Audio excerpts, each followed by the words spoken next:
पूर्णिमा के दिन चावल का एक आखा दाना जानते हो, पूरा खंडित चावल नहीं, कितना चावल, एक दाना चावल का शंकर भगवान के शिवलिंग पर समर्पित करिए।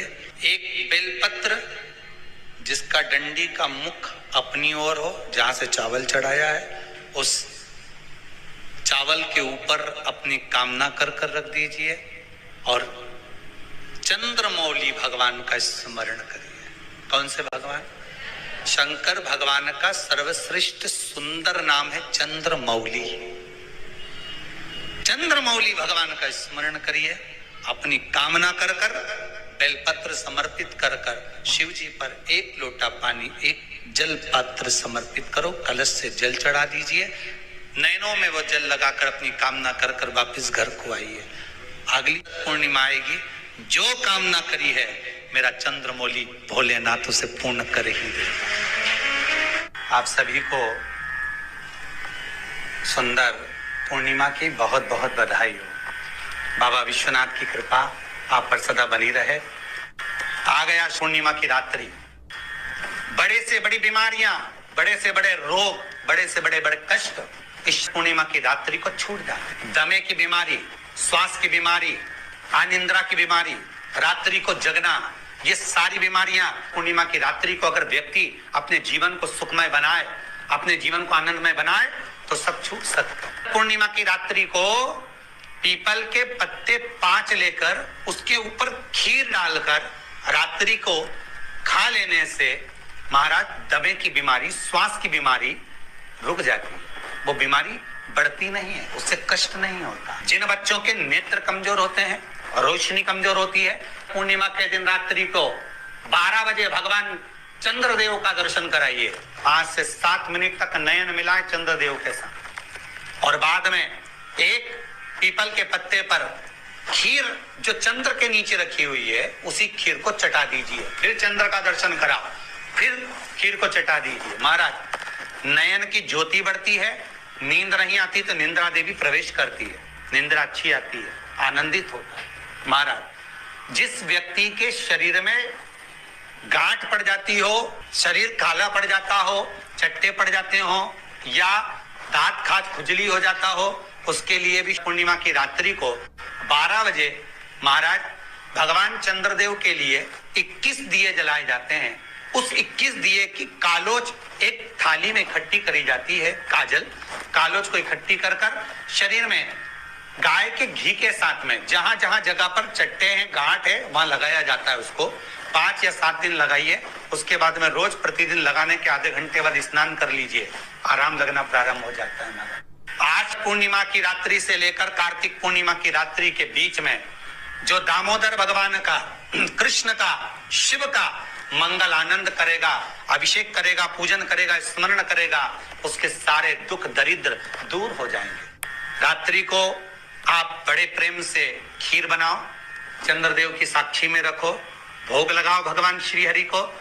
बन सके अगर लक्ष्मी की कमी है, लक्ष्मी नहीं आ रही है, नहीं चल रहा है, तकलीफ बहुत ज्यादा है, घर में कष्ट है, कर्जा ज्यादा है, तो एक तांबे के कलश के ऊपर, तांबे के कलश में पानी भरना, कटोरी रखना, उस पे लक्ष्मी जी की मूर्ति रखना। लक्ष्मी जी की मूर्ति नहीं हो तो चांदी का सिक्का रखना। उसके सम्मुख में आप 31 दीपक 31 दीपक घी के लंबी बाती के जला देना। महाराज एक एक कमल गट्टा उस 31 दिए के अंदर डाल देना और लक्ष्मी जी का पूजन करना, लक्ष्मी जी का स्मरण करना, खीर का भोग लगाना, पान के पत्ते पर खीर रखना, 5 पत्ते पर खीर का भोग लगाना और माता लक्ष्मी से विनती करना। सुबेरे 4 बजे तक वो रखे रहने देना, सुबह 4 बजे वो उठाना, लक्ष्मी को वापिस तिजोरी में या सिक्का हो तो उसको अलमारी में रख देना। जो खीर बनी है वो प्रसाद के रूप में सुबह 8 बजे, 10 बजे, 9 बजे जब खाना हो प्रेम से पाना। माता जो दिए लगाए हैं वो ठंडे हो गए होंगे, उनको रखे रहने देना, बाद में काम आते रहेंगे, या दिए विसर्जन करना हो तो आपकी मर्जी है। पर वो मिट्टी के दिए लगेंगे, आटे के दिए नहीं लगेंगे, मिट्टी के दीप लगाना है आपको। 31 घी के दिए लगाना है। लक्ष्मी जी का पूजन करो, कंकु, चावल, हल्दी, मोली से सब तरह से। पूर्णिमा की रात्रि को सुख मिलेगा, आनंद मिलेगा, लक्ष्मी की वृद्धि होगी, कार्य सिद्धि होगी। दूसरा क्रम, पूर्णिमा के दिन आप शाम को प्रदोष काल के समय 4:30 बजे से 6 बजे के बीच में 1 लोटा पानी, उसमें 5 बेलपत्र रखकर, 1 कमलगट्टा डालकर भगवान चंद्रेश्वर महादेव के नाम से भगवान शंकर को चढ़ा दीजिए। आपकी जो कामना हो वो कामना कर चढ़ाएं। विनती करें चंद्रेश्वर महादेव को और निवेदन करें कि हमारा ये कार्य सफल हो। केवल पूर्णिमा के दिन चढ़ाइए। कार्तिक पूर्णिमा तक क्या फल मिलता है हमको जरूर बताइए। भी पूर्णिमा की रात्रि को और कार्तिक पूर्णिमा की रात्रि को गर्भवती नारी अपनी नाभि पर यदि चंद्र की दृष्टि पड़वा लेती है तो बच्चा विकलांग पैदा नहीं होता है। गर्भ से जो बालक होगा श्रेष्ठ होगा, विद्वान होगा, चतुर होगा, पढ़ने में होशियार होगा, क्योंकि ये चंद्र की किरणें जब समुद्र में उछाल ला सकती हैं तो आपके जीवन में भी तरक्की ला सकती है, उछाल ला सकती है। पूर्णिमा के दिन अगर आप शंकर भगवान को 1 लोटा पानी अगर शिव को समर्पित कर रहे हो, श्वेत पुष्प को रखकर शंकर जी के ऊपर सफेद फूल को चढ़ाकर अगर 1 लोटा जल भी, एक पात्र जल भी शंकर को समर्पित कर रहे हो तो ये लक्ष्मी के लिए ही तो कर रहे हो। और कौन सी लक्ष्मी? पूर्ण लक्ष्मी। पूर्ण लक्ष्मी पार्वती के यहाँ जब पहुंची, माता पार्वती जी ने लक्ष्मी जी को देखा और सरस्वती को देखा तो पूछा कि बात क्या है, क्या हो गया ऐसा, क्या हुआ, क्या है ऐसा जो तुम दोनों आज मेरे पास में आई? क्या हुआ?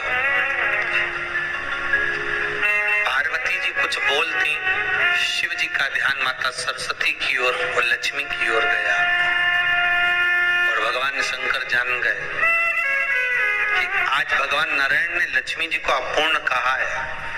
अब देखिए माता पार्वती क्या कर सकती है, इसको पूर्ण बनाने के लिए करेगी क्या? क्या हुआ? माता सरस्वती जी बोली लक्ष्मी को अपूर्ण कर दिया। अपूर्ण कर दिया? हाँ, तो क्या सोचना उसके लिए, इसको मैं अभी पूर्ण बना देती हूँ। माता जगत जननी पार्वती ने गोदी में विराजमान गणेश जी को उठाया और उठाकर लक्ष्मी जी की गोद में दे दिया। ले लक्ष्मी, आज से तू पूर्ण हो गई लक्ष्मी।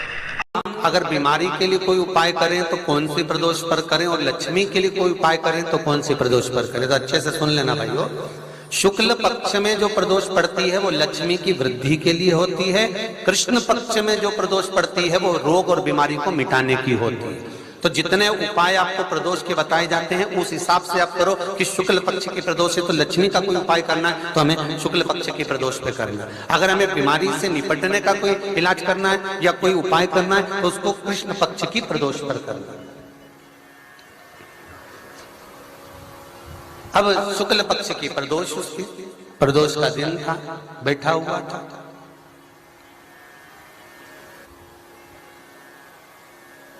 मान लो अगर कहीं आप कोई नौकरी के लिए अप्लाई कर रहे हो, लॉकडाउन में सर्विस छूट गई, कई लोगों की छूटी, कंपनियां कई बंद भी हो गई, कई कंपनियों से निकाल भी दिया गया, कहीं पत्नी परेशान हो रही है, कहीं पति परेशान हो रहा है, आप कहीं अप्लाई कर रहे हो तो जैसा माता उमा ने प्रदोष काल में, प्रदोष के समय पर, प्रदोष काल के अंतर्गत बेलपत्री का स्मरण किया है, वो बेलपत्र का स्मरण अगर संसार का मनुष्य कर लेता है तो महाराज ब्रह्मवृत्ता पुराण कहती है कि उस जीव का ऐसा कोई कार्य नहीं जो सफल नहीं होता। महाराज मेरा निवेदन रहेगा, किसी एग्जाम में आप बैठ रहे हो, इंटरव्यू के लिए जा रहे हो, किसी कार्य के लिए जा रहे हो, नौकरी नहीं लग रही, सर्विस नहीं लग रही, तो महाराज तांबे के कलश में 11 बेलपत्र को रखा जाए और तांबे के कलश में 11 बेलपत्र रखकर उसमें 11 सफेद पुष्प को डाला जाए।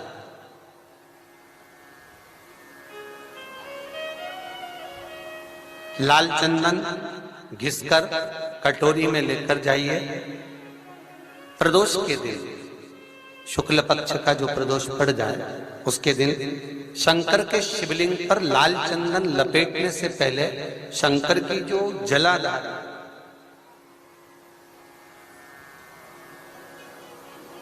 महाराज ये शिवलिंग है, ये शिवलिंग है और ये पूरी गोल और ये चरण, ये जलाधार है, ठीक है। आपको पहले भी कहा है शंकर जी की पूरी जलाधारी में शंकर जी का संपूर्ण परिवार है। राइट जो चरण है जहां से पानी नीचे गिरता है वो गणेश जी का स्थान है, लेफ्ट कार्तिकेय जी का स्थान है, बीच में जो एक मोटी सी लाइन है वो अशोक सुंदरी का स्थान है।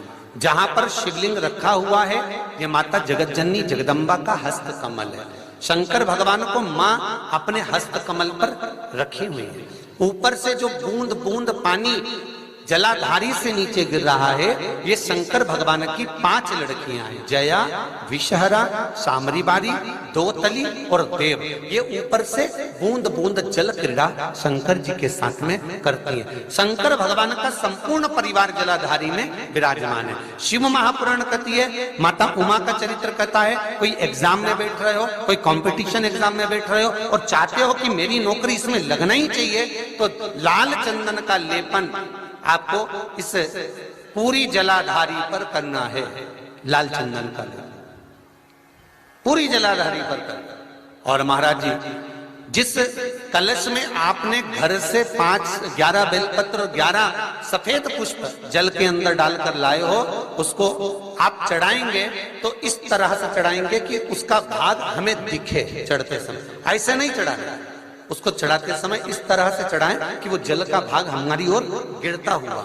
महाराज जब आप वो समर्पित कर दें, बेलपत्र पुष्प आदि सभी चीजें, उस चंदन का एक थोड़ा सा भाग पूरी जलाधारी पर हाथ फेर कर अपने दरवाजे पर आते आते उसका स्पर्श कर दें। जिस दरवाजे से आप एग्जाम देने के लिए जाओगे, जिस घर से आप जाओगे, अपने घर के किसी भी दरवाजे पर उसका हाथ लगा दें या कोई स्थान को छू लें।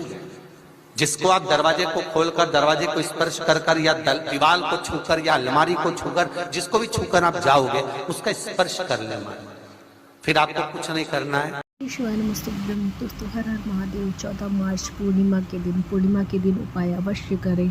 रोग मुक्ति, धन लक्ष्मी, विवाह आदि के लिए उपाय अवश्य करें। हर हर महादेव। श्री शिवाय नमस्तुभ्यं।